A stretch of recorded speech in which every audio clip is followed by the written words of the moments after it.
5 তারিখের পর থেকে আমরা ছাত্রদল করি। আমরা তো সময় ছোট আছিলাম আগে। আর গোবরগাঁও খাওয়াই আনছে, আবার এখানেও মুরগ পোলাও খাওয়াইছে। হ্যাঁ, ভালো হচ্ছে, খাওয়া দাওয়া ভালো হয়েছে। আর কি দিবে? টাকা দিবে, খরচের টাকা দিবে, কয়েক টাকা দিবে, খরচের টাকা দিবে। আমরা ছাত্র দল করি, যেহেতু আমরা এই দল থেকে আমি ভালোবাসি থেকে আমরা আসছি এখানে।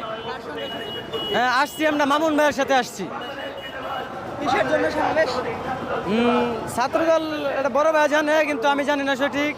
আমাদের বয়স তো কম এখনো, আমরা বড় ভাইয়ের সাথে কাজ করি। আমরা আসছি গোবরগাঁও থেকে আসছি। না, ওইটা জানি না, আমার বড় ভাই জানে।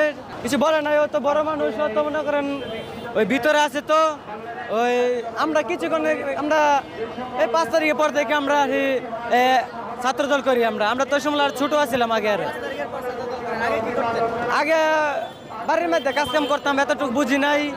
ম্যানেজ করতে কিন্তু খুব বেশি টাকা খরচ হয় না।